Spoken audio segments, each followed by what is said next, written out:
Good afternoon, guys, and we're back, episode 6. Happy Conference Realignment Day. Rest in peace to the Pac 12 Day. Maybe you're celebrating, maybe you're mourning. I'm going to be mourning the loss of Pac 12 after dark. I'm Jordan Leone. This is Dunk Dynasty, a college basketball podcast. Today we're talking all things college, conference, sports realignment. The good, the bad, the ugly, as some might say. What are some of your favorite conference realignment moves? What are some of my most hated conference realignment moves? And what moves just make sense? We'll also talk about something that I've been thinking about amidst conference realignment season. What does a super conference look like to you? Forget travel constraints, forget time, forget money.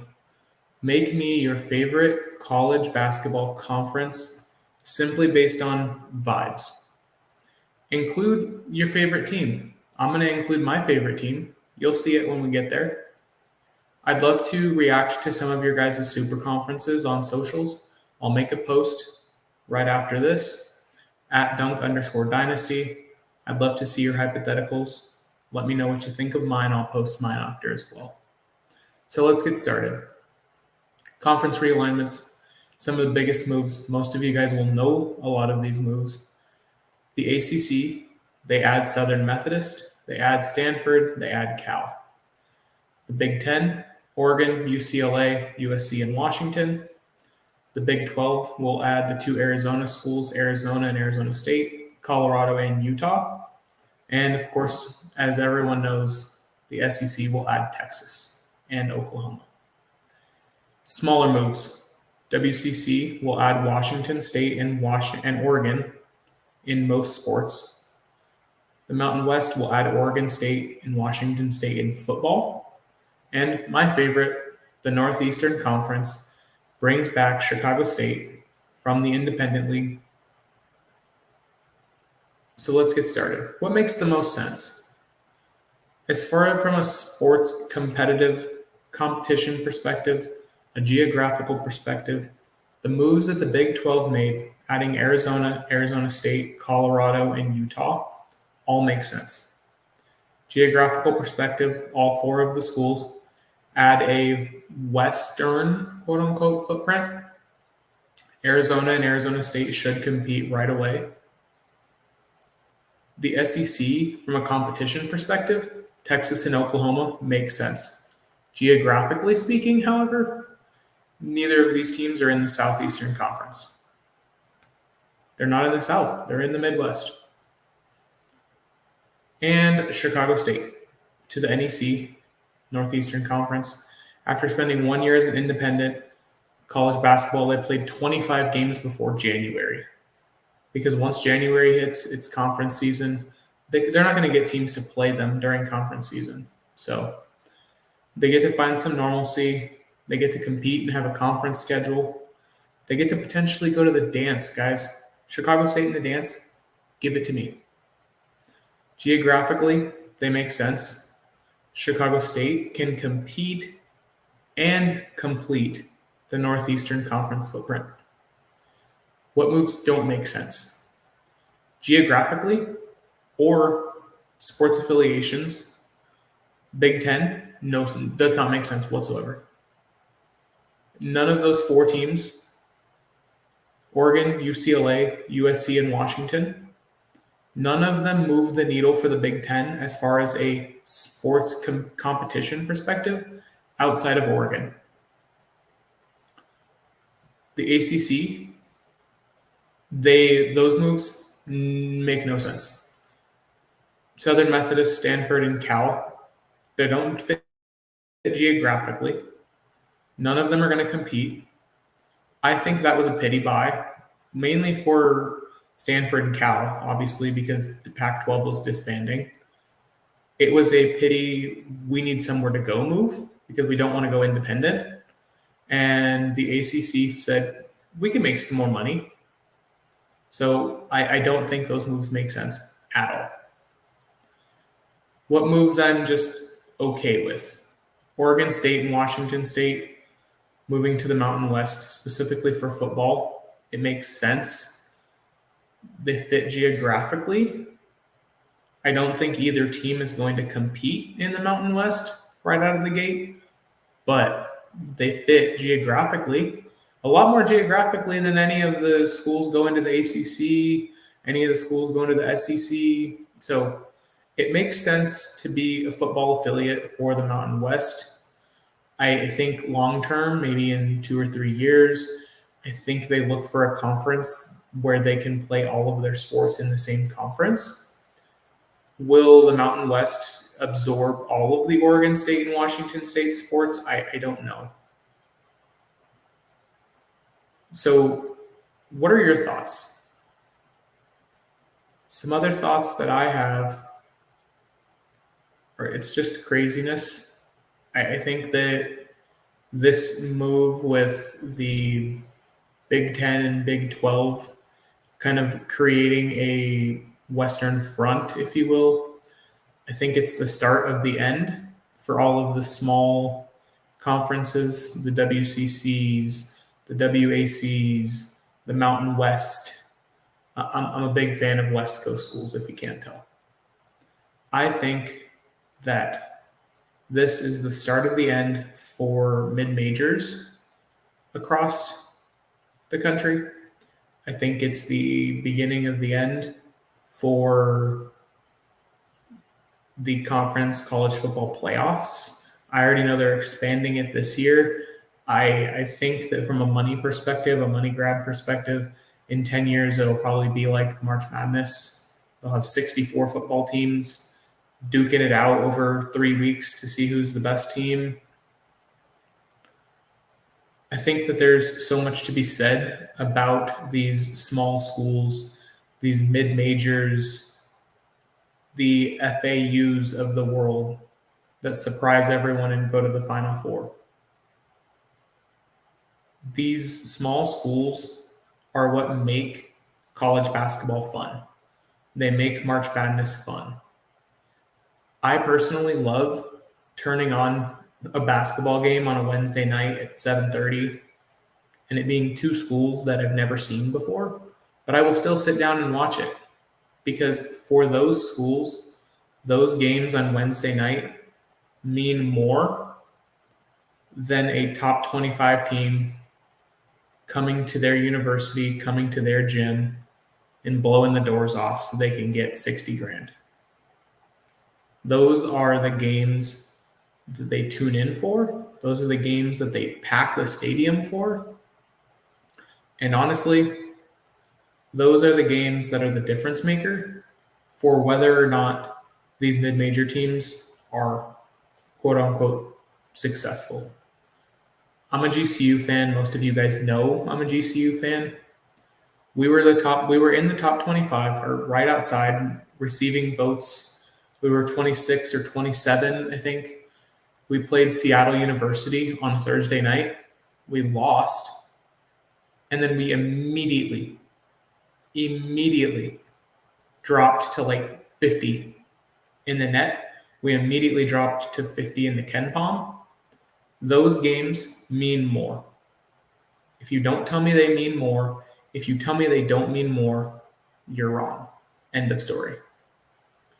I will stand by that, and I will stand by the fact that mid-major basketball is better 90% of the time than those games that you get to watch on Saturday night at 7 o'clock where you get number 1 ranked UConn and number 3 ranked Alabama. Don't get me wrong, those games are fun. I love watching those games because I love seeing the future NBA talent. But the mid-majors that are competing to stay alive, those games, they just mean more.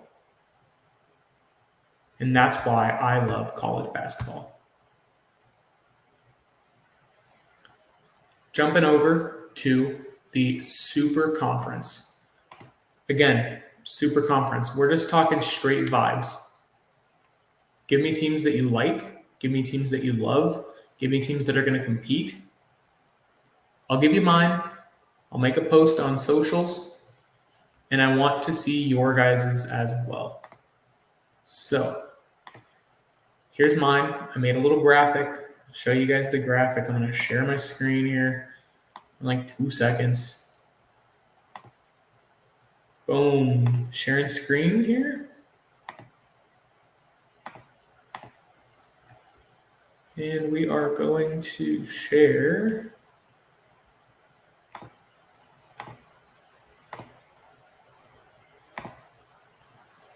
Boom.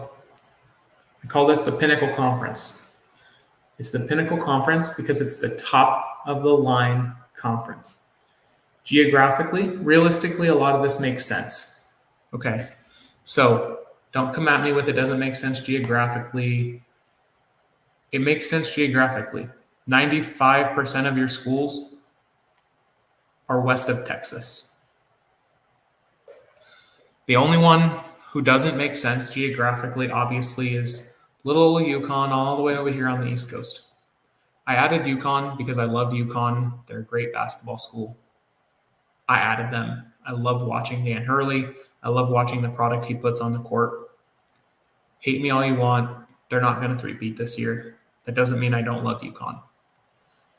Then we got our teams in the South/Midwest. You're going to give me Kansas. You're going to give me Baylor. And you're going to give me Texas. You keep this in-state rivalry with Texas and Baylor. You add an elite conference foe in Kansas who has been good at basketball for a very long time and who will be good at basketball for a very long time. UNM, some people might hate it. What Pitino's doing in New Mexico is good for basketball. It's great for basketball, as a matter of fact. Now, come over to the West Coast. We got Gonzaga, again, premier basketball school. Oregon, another really good basketball school. Dana Altman doing great things up there. Then you got Boise State. Boise State's going to be that gritty team that's just going to go out and they're going to get wins that they probably shouldn't win. They're going to beat UConn on Thursday night. They might beat a Kansas on a Saturday night. Why? Because they love ball. That's why. Now we're going to go down. Got SDSU, Grand Canyon, and Arizona. Arizona, SDSU, we all know. They know ball. They love ball. Grand Canyon University, again, like I said, I'm a fan. I added them because how can you not add your favorite school in your Pinnacle Conference? But realistically, they got their first win in March Madness against St. Mary's literally 4 months ago. What Bryce Drew is doing in the Valley is going to turn West Coast Conference basketball on its head. People already don't like to come to Phoenix to play Grand Canyon because of the rowdy, rambunctious crowd that they bring every single night.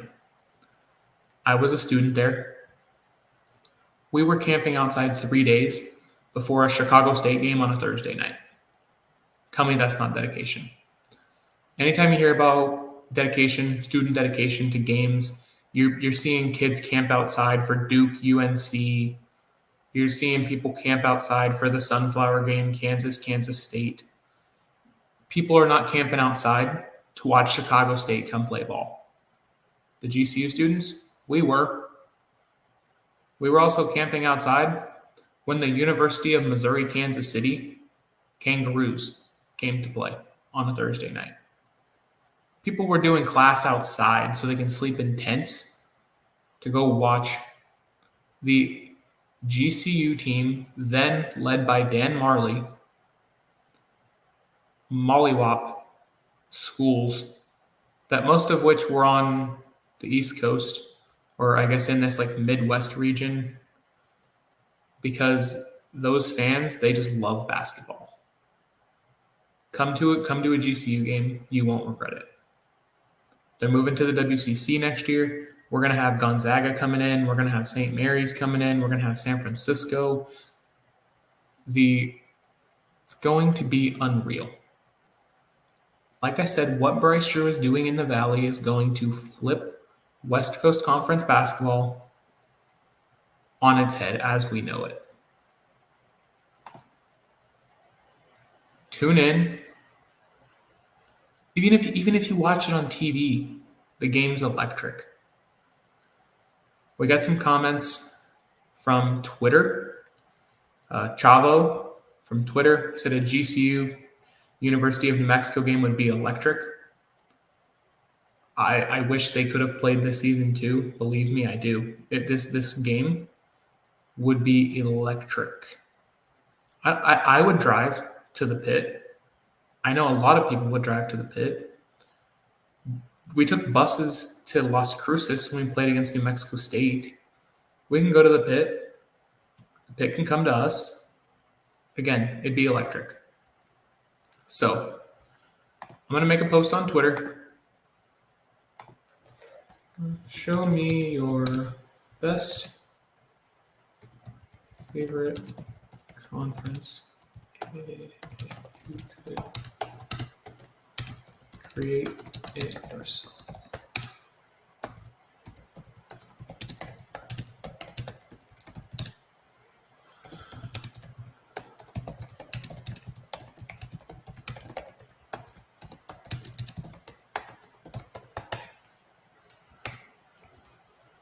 Okay, so like I said, guys, thank you for tuning in.